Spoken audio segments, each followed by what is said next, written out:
Join us on the Bucket and Hoosier Show, the podcast that's all about community and competitive Rocket League. If you're new to Rocket League, it's a high-flying, fast-paced game that combines soccer with rocket-powered cars. It's a game that's easy to pick up, but difficult to master. And that's where our guests come in. We're talking about the best of the best in the Rocket League community to learn about their journeys, strategies, and tips for success. Whether you're a seasoned pro or just starting out, we've got something for everyone. So sit back, relax, and join us as we explore the exciting world of competitive Rocket League. Join us live Monday evenings at twitch.tv/Bucket and Hoosier and follow us on Apple Podcasts, Spotify, and Google Podcasts to catch past episodes. Be sure to hit the follow and notification button so you know when new content has been posted. What's up, gamers? Are you tired of reaching for those greasy, unhealthy snacks while you're in the heat of battle? Well, it's time to level up your snacking game with Savage Snacks Protein Bites. Made with simple, natural ingredients that are non-GMO and gluten-free. These protein bites are not only delicious, but they also fuel your body and mind for those marathon gaming sessions. Whether you're raiding dungeons, battling it out on the battlefield, or conquering galaxies, these protein bites will keep you at the top of your game and give you that added boost to keep your gaming session going strong. So, why settle for anything less? Fuel your next gaming experience with Savage Snacks. Head over to savagesnacks.co/Bucket and Hoosier to check out our full list of snacks and get free shipping on your next order. Savage Snacks. Be full, stay hungry. Welcome back to another edition of the Bucket and Hoosier Show. I am Mr. Hoosier, and joining me as always is Bucket. Bucket, how are you doing? How was your week? Yeah, you don't know where to point anymore. Yeah, you took all my power. No, wait. Yeah, this is right. There you go. My week, good, man.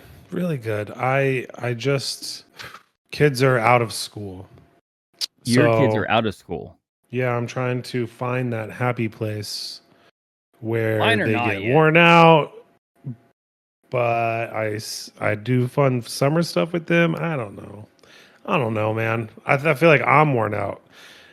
When it's their bedtime, it is my bedtime these days. Right? Yeah, I can see how that goes. It's a fun but weird time of year when you're a parent and you have stuff going on, because now your kid just doesn't have their daily routine anymore. And so you're like, what do I do with you? Yeah. What we needed, I need you to engage in something. So yeah, that's right. How do we get them to be self-sufficient? I don't know. Self-sufficient. What's our job? I mean, my 7-year-old washes his own clothes, puts them in the dryer, and folds them and puts them away. Yeah, that's one thing. That's a big one. Actually, I don't even do that. What I'm fighting with my 7-year-old right now, not fighting, but like trying to mentor and give better advice. Like, he goes on YouTube and we'll watch just like the same videos and everything, and they're just entertainment videos. And I've told him, like, dude, okay, I know you see me watch things like that. That's fine. But you need to cut out like 20 minutes out of the day where think about what you want to learn about and watch something on that and try to like legit learn something today, which that is not getting through the head of a 7-year-old right now. Yeah, no, it's like, important. No, 20 minutes a day. I think it's 18 minutes a day will get you whatever hours in a year that make you 90% better than everyone else who does that thing. Those numbers might be skewed a little bit, but there is something about that where if you just take 20 minutes every day and do X, you will be better at X in a year from now than 90% of the people that are trying to do X. Yes. Doesn't matter what it is. It could be playing Rocket League. It could be swinging a baseball bat. It could be reading. It could be anything, literally. If you just take that time. And that's what makes it so easy to put on. I've told a couple kids this that I've coached, like, if you want to be good at this next year, do this every day on your own, outside of practice, and I guarantee you, when the next year rolls around, everyone's going to be like, "Wow, you got really good overnight," and you're going to be like, "It wasn't overnight." It wasn't. You put in the time. You have to put in time. That's right. So that's literally what it There is. there is enough time in the day. You can make that time in the day, right? You can give yourself hours back by taking away X. And my son is learning that too. He got his electronics, I don't want to say taken away, but I said, let's go this week and try something different. And so we have been, and it's been really nice. A break from that, getting back to like being in the moment and being focused and that kind of stuff. We lost some of that over the like end of the school year. Like, think about that. We have been living so long with technology already, but go back, like, if you like doing that, like you guys are doing, you look and you're like, how the heck did our parents survive? Because They didn't know any better. a kid wants to be engaged, and you're like, wait, were we that same level, or has technology created part of that problem that now you're like, oh, I need to be doing something, like, oh, I need to be in this, I need to be in that. It has. I mean, there's studies out there about it, how the attention and like the grabbing and the dopamine hits and all that stuff, right? But it's not that hard to balance it if you want to. So that's another thing. Like, I saw that working, and I was already doing my own thing. But my thing is, I wake up and I do not look at my phone for an hour. First thing, like, I used to just pick it up while I was in bed and just scroll. So I don't even pick it up for a full hour. I do these other things that I got to do, work out, eat the frog kind of stuff, and then look at it. I've also trying to train myself, which this is the hardest one. There's some crazy statistic out there too, where the average person checks their email 100 times a day or something crazy. And so now it's scheduled when I can check my email. Like, I have 2 times in the day. Anything else that comes via email can wait, right? I get it in the morning, I get it in the afternoon. Otherwise, they got to wait till the morning. And I just do not respond to it, right? So most of it's junk anyway. And the ones that are that important, people will contact you a different way. So that I've already bought so much time back by doing that, is what I'm getting at. Those minutes that turn to hours checking your email, I bought all that time back by just not doing it. That's a real good one to do. I hadn't even thought of doing that. Yeah, it's easy if you look at your day and how you progress through the day. Yeah, I need to do more of that. That's for sure. But yeah, it sounds like you had a busy week in Air Force land. For me, it was more of a bitter week. Didn't make promotion, so we'll see what happens next year. So sorry to hear. I know you were on the cusp of that. It's so close. Thing you wanted. It's so close. We'll get there. But practice 20 minutes a day for the next year, and then get it next year, right? Like, you'll be better. Sadly, for me, it's I have to take that 20 minutes, and it would be doing things like finishing college, which is something I have not done. So that's something I have to fit into my schedule. That's dumb. I finished college, and I am not better for it. Maybe a little bit, like, but I don't remember anything from college. My experiences over the past however many years is what really defines the things that I know more than what college did. It's hard. It's difficult. I understand from like the Air Force's point of view of how do you separate people, because that's what you're doing. So you almost have to come up with these check boxes that you have to do. You don't have to do them, but if you want a better chance, then you probably should do them. So as my one buddy said, who he retired last year, my dad has said as well. I mean, I think they say it right. And when are you going to sell a little bit of your soul for a year just so you can get it done and get it out of the way? And this year might go ahead and be that year that I do that. So Position the yourself differently, right? Like create the attention grabbing headline of who you are. correct. What makes you different?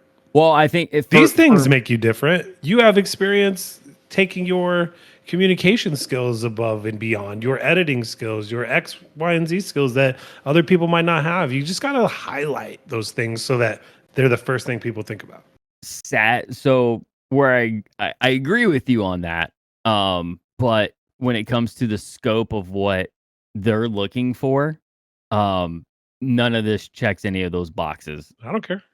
It makes you So different, it makes you does, yes. unique, makes you stand out from the crowd, good or bad. It does. And this is federal land and military land. You're not supposed to stand out. I gotta fall into. What about talking about that? Not to switch gears on you too No, quickly, you're fine.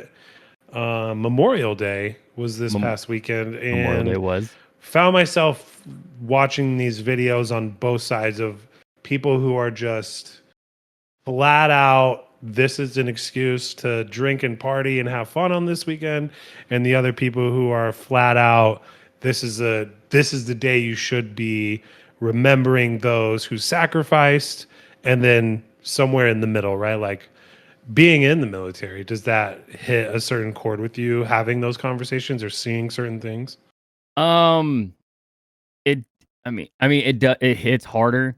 When you've been, for me, actually being over in Afghanistan deployed and doing the job that I did over there and doing support in the air for guys on the ground, and you see things happen, and then like say a troops in contact, so guys that are in a firefight, and when you come back and land, um you hear that a couple of the guys didn't make it out, but you've made it back, and then the next day you go and stand behind a C-130 at attention while their coffins with the flag draped over is loaded onto the aircraft. So it does hit a little different. um I will say as long as you remember what the day is for, it doesn't really matter what you do, because what we went over there, I don't even like saying going over there to Afghanistan, but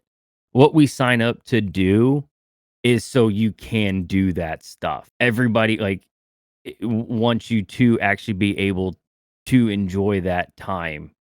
Um, Not everybody signed up for the same reasons, but at the core of it all, it's so we can keep doing stuff like that here. So whether you're having a big old barbecue, you're getting just shit faced on that day, that's fine. Um, I guess as for me, I would ask that you take 2 seconds and just like think about it and appreciate that you do get to do it. Yeah, I've never been one to be like, no, you shouldn't be partying, having a good time. There's people that died for you. Like, yeah, and that's true. And I feel for the Gold Star families, anybody who knows somebody that they've lost. But for the majority of people, um, they don't they don't have a strong connection to it. They don't know somebody, because I think it's less than 2% of our population even serves in the military. So there's a lot of people like they just don't know. Um, but if you just take like a quick moment and think about it, like, hey, this is why I get to do this today. I think that's all right with me. You don't need to go and completely devote the day to that. Like, the people that do, we appreciate you, like even like a lot. Um, but it doesn't make it somebody just going out and partying. It doesn't mean that it's any less than what the other side's doing, because those people partying, kind of glad that they're partying. That means that everything is just as we mean for it to be. So yeah, yeah. Totally. Memorial Day it's an interesting one, especially if you know somebody that hasn't made it out, or the people who did make it out and then they lost the battle at home. And I think, like, to me, that's the even more important, like, I wouldn't say more important, but that's the one that hits bigger at home, like, personally for me, because I did have a buddy who he lost the war here at home. He struggled mentally, refused to go get help, and then he had a tragic accident because he was trying to sober himself up by himself. He had a brain aneurysm in a gas station, and he fell face forward and cracked his skull. So, like that, yeah, I think more of that, and I think that would be my last thing I put on it. Remember the people who did die in action, but then also remember the ones who came home and continued battling with something. Because I know guys that still they battle hard. People that have seen much worse than I have. So Yeah, all I got to say man. about that. Well, here's to those guys, and thank you for your service, obviously. And I think it's just one of those things. Sorry for your loss too. That's just wild to hear, and absolutely something that civilians don't think about on a regular basis. And that's why I kind of asked, because it's easy to be numb to the phrases. That's why we did it. That's why we do what we do. The normal phrases that you hear, it's easy to be numb to those things because we've heard them so many times. Like, okay, yeah, I get it. But then I was watching one video that really kind of resonated with me, where this one veteran ex-military guy who had gone over there, he kind of had some deformities in his face, probably Yep. from something, and he was sitting there like saying pretty much the same sentiment that you had, but he said he took another step further. He's like, if you don't know someone that personally, then go on a website, look it up. There's going to be a memorial to someone, find out the person's name, and then talk to your family about it. And then that one person, blah, blah, blah, like that will be more than enough for everybody who's made a sacrifice, right? Like same thing. So make it a little personal in your life, and it'll resonate a lot more with like a chord, rather than the numbness that it's like, yeah, you guys, that's what you did. Thank you. So easy Yeah. to be on that side of it. I don't know. I just If there's one thing that bothers me about the day is the people who they have this sentiment of, oh, I mean, they knew what they were getting into. It's like, Yeah. okay, now, all right, now I got a little bit of an issue because, Sure. like, yes, we knew what we were getting into to an extent. Because I will tell you personally, when I volunteered for my deployment, you were messing with a gnat there. I don't know what that was. That was a horsefly. But like when I volunteered for mine, it was very gung ho. Like, yep, gonna go do it, and then you get there, and it hits you like a ton of bricks. What you're into, and that if there was one thing that I do have I would say an issue, it's when people say that. So Totally. yeah, like he said, if you think about it, there's always a memorial going on. There's always some World War II vets that are still hanging around. There's Vietnam vets, though. Like, if you could do anything to shake the hands of those guys and tell them you appreciate them, that's probably one of the biggest groups that had no appreciation when they came home. And you're talking about a lot of young men and women who got sent over to do something and then realized, oh shit, what are we into? And then had to deal. Yeah, the shit that they dealt with when they came home is unimaginable to me. So, but Totally. yeah. 4th of July is a really big holiday in the summer where everyone kind of like celebrates America, right? But Memorial Day is such a big, like, for me, especially being a baseball guy, it's like a turning point that summer's here, things are in full swing, and thinking about how all of that correlates to like the American way and how people had fought for the country and things like that. It's hard. It's easy to lose scope. I know, but this country's not that old, and people have been sacrificing for the entire period of the country's history. So really, really cool to just talk about it a little bit with someone who's been there firsthand. So thank you. Oh, yeah, not a problem. I don't have a problem talking about it at all. It's there, it happened, and it's things to talk about. And I try and do my best to talk about it for the people who they do struggle to talk about it. So, But in the world of Rocket League, Rocket League is our main course. it is the main dish of the On the episode. menu today, some emotions and Rocket League. Were you keeping up this past weekend with everything that happened? When you say that, I feel like I don't. No, I kept up with the games. I watched as many as I could, but the drama side has been very difficult for me, if that's what you're alluding to. Well, no, it's not really drama. It was actually like the games, the way that it was all playing out this weekend with NA, excuse me, NEU. NA was, kind of wild. We had Luminosity. They got through the Swiss. They got into the bracket. Oh man, They need to they got to get to the finals. I can't remember if they had to win it all or just get to the finals. But to make the major.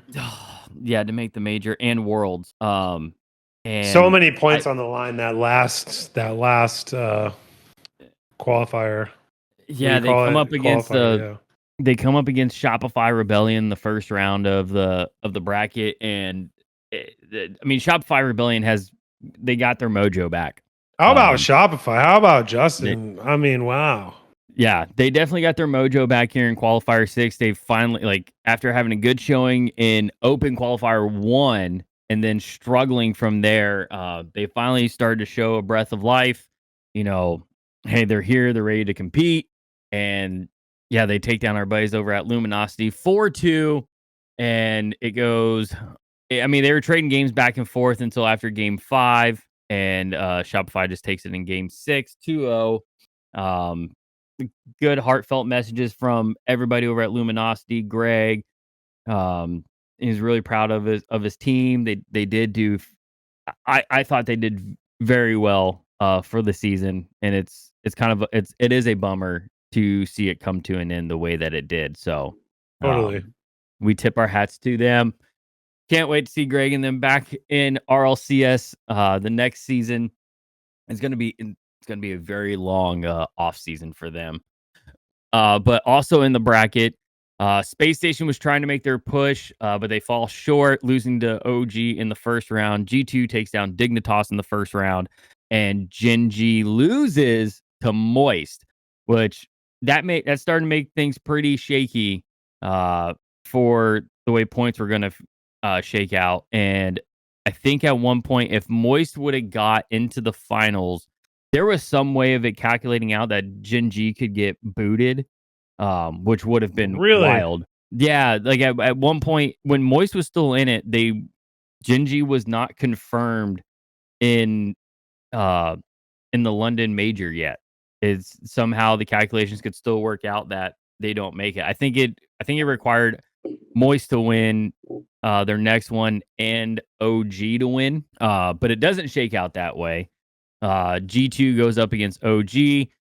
We see OG put up a very good fight. Those matches were fantastic. But G2 does what G2 does, and they win 4-2. And then we go down to Shopify Rebellion versus Moist.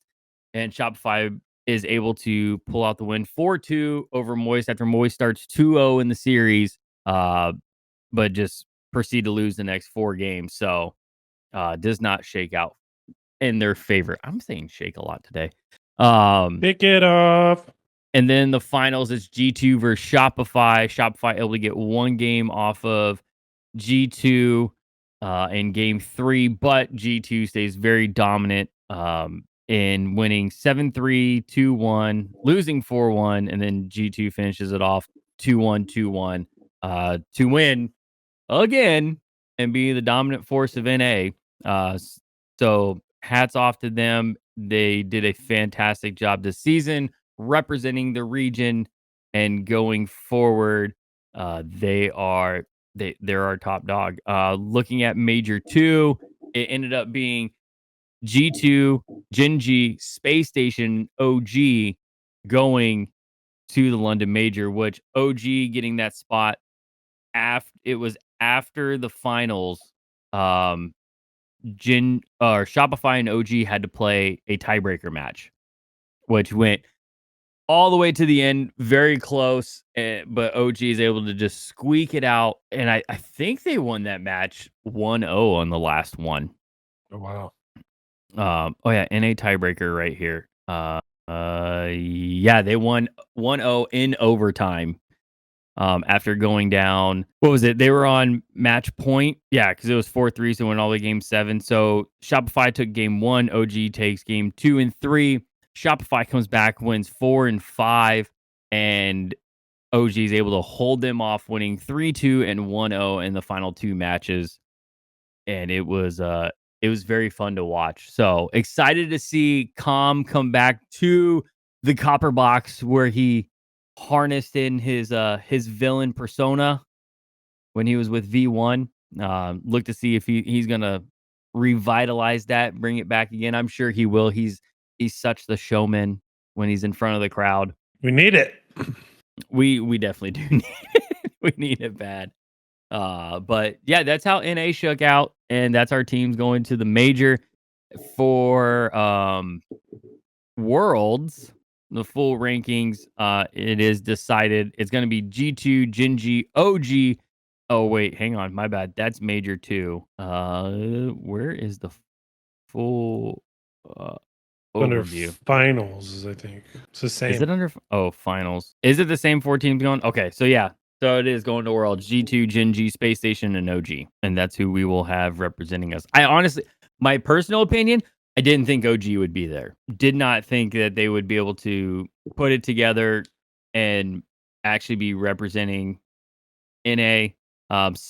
Space Station, I'm also kind of, I would say Space Station and OG, I was shocked by. I thought by the end of this, we would have seen Luminosity, and I kind of thought Dignitas at the start of the season, but anywhere between Luminosity, Shopify, and M80 actually representing NA in those 2 spots. I think we all could agree that G2 and Gen G were definitely going to make it, kind of what their MO's been, but seeing it shake out this way, I think it was interesting that Gen G and OG took different paths, right? Like Gen G getting second and third and first, and then ranking at the major 1, and then winning open qualifier 4. And OG was like 3 points, 6 points. And then they started like picking it up 12, right? Like at the end. Same with Space Station. So, and then G2 obviously just top of the board the whole time. They played again, outstanding. G2. The announcers kept alluding to Beast Mode being frontman, right? I don't know if you noticed that, but they kept saying Beast Mode as frontman is ridiculous, and this is what you can expect, and this is crazy, and he just can't be stopped. And were they leashing him before? I mean, goodness. He definitely played, I would say, in this weekend's bracket, he played much further up than he had the entire season, to the point that he was pre-jumping and hanging in the air, just reading the ball coming off the backboard, putting his car where you did not think a person, like a player, would be doing that. So yeah, it was actually very impressive. Yeah, he was up in the front a lot. He's creative and controlled enough to be able to do that, and I think it's good to see. Like, you gotta switch it up sometimes, even when you're already that good as a team. Keep them guessing, man. Yeah, it made me think to who is it on Spate? Is it it's Skippy or Panda? Skippy, the younger kid. Is it Skippy that plays really far up? Yeah, it just goes. Yeah. It kind of made you think. It made me think of that. But G2 just, I mean, when you got Daniel and Atomic just shutting everything down back there, it's like, okay, like this works. You can leave somebody kind of as a free roamer up there in the front, just causing havoc and doing ridiculous things that you wouldn't think. Like, no one really gave. The announcers kind of talked about some of his tap-ins that he had. They were like, "Oh, that's lucky." It's like, okay, I will agree it's lucky, but at the same time, he's just hanging out up there and he's figuring out where to put his car. Like, yes, it has to work out perfectly, but to have the cojones to do it, like, that's a lot of trust. Totally. So yeah, it was good. NA, I think, looks solid. Don't want to jinx it, but I think we have a good showing at the major, especially with how EU is panning out for Major 2. Yeah, it was kind of They're all over the place. They are all over the place right now. K Corp is eliminated. They lost to SA in upper bracket, got knocked down to the lowers. Aside from that, the other big takeaway was Gentlemates getting kicked down to lowers as well. And I think Vitality also got kicked down to lowers in open qualifier, which no one knows what to say. Is it EU is that good and stacked?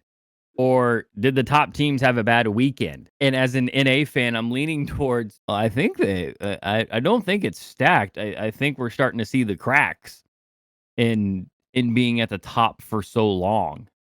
But what's it going to take for them to not make it? Like, they still seem to be pretty far ahead of the pack, the top 4 teams right now, even without points. Who seems to be way out in front? Gentlemates, Vitality, KC, and BDS. Oh, I mean, so Vitality with Zen, I mean, they usually look really good. Gentlemates, they are the previous major winners, so there's they have clout to their name. They got a lot of points for that too. More than half of what the 5th team has was for that one major. To me, the team to worry about, I think, is Oxygen. I think it's Oxygen and BDS, because BDS has climbed their way back. They've kind of found their juice again. But yeah, I guess they're all 4. They are to be concerned about. I have a lot of faith in G2 and taking them out. Yeah. But it goes back to the conversation's always been, do you need to give these teams that do have finished in top 8, do you need to give them some type of incentive to not having to go through the open qualifier again? But as we've said, it comes down to, what does Psyonix want the entire format to be? What do they want the quote unquote league to look like? And right now the answer is, we want everybody to have a fair shot. So we can expect to see probably more things like this happen. But for Carmine Corp, yeah, that SA team is they're straight kryptonite. I need to go back and watch. I need to go back and watch the games and just see how they play out, because there's got to be something that SA does. And I would imagine a coach like Sathu is going and looking at that all right, SA is a team that has taken games off of these upper teams. What do they do that frustrates or causes problems for these upper teams in EU? But right now, looking at EU, Vitality sits at the top with 36 points, and it's a 3-way tie for second place between Gentlemates, Oxygen, and BDS. Resolve is in the hunt right now with 24 points, Jobless sitting at 20, Luna at 18, and Team 3 with 18. And all of those teams mathematically have a shot, depending on how far they're able to make it this coming weekend. So big weekend coming up for EU, and the results they're either going to be very interesting, or it's going to be, all right, it's Vitality, Gentlemates, Oxygen, BDS. Boom, done. Yeah. You never know. They could pick themselves up, but it sounds like the cards have been shuffled, and who knows what to expect. Correct. Some other regions we haven't talked about too much, but they do have their team set for the major. South America is sending Furia and Team Secret. MENA is sending Falcons and Twisted Minds. Asia Pacific is still up in the air. Elevate sits at the top, or tied at the top, with Gaming Gladiators with 40 points. LaFish has 28. Sailing Esports has 28. So they are still mathematically into it. Don't have an idea of when. I'm guessing that gets wrapped up this weekend too. And then Sub-Saharan Africa has Team Mabula, a bunch of players from EU. They have qualified in that spot. So that's where the bummer is right now, is that we got Sub-Saharan Africa or a spot, and they're not even going to the major is not going to be them. Looking at Worlds for SSA, Limitless sits at the top right now with 92 points, and Mabdullah has 65. So mathematically, they could take over that spot. But fingers crossed right now that it doesn't work out for Team Mabula and Limitless. Actual players from SSA are going to be able to be the representatives at Worlds. So that I think as the community as a whole, yeah, Mabula, if they do it, good for them. You did it. You played within the rules. That's fine. The rules were set there. But I think at the end of the day, we all really want to see Team Limitless go and represent at Worlds. We know that would make Graybeard's day. Yeah. That's right. You never know. They got to play the games. They got to play the games. We'll see how it pans out. That's all we got this week for Rocket League. Not a whole lot going on. We're coming towards the end of the season. There's going to be a big break. There'll be the Esports World Cup, which when more information comes out on that, we'll talk about it. But Bucket, you got any words of wisdom before we go? Man, I feel like I gave a lot of good ones throughout the show, but no, man, I'm very content with where NA is right now. I would love to sit back and relax and watch EU implode this weekend and see see if we can't just give them some crap for once. And let's try to bring some of these guys on now that there's going to be a break. We'll hit up the networks and see what we can't get in terms of guests that might want to come say hi and tell us about their journeys, ones that are still in it or ones that aren't. It'd be interesting to hear from all sides. I would agree. As always, if you know somebody in the Rocket League scene who wants to come on, share their story, let us know. Tweet at us at Bucket and Hoosier on X, or reach us on our platforms at bucketandhoosier.com. Emails are on there. You'll find all the links to all socials and emails. But as always, we appreciate you for listening, and we will catch you all next time. Have a good one.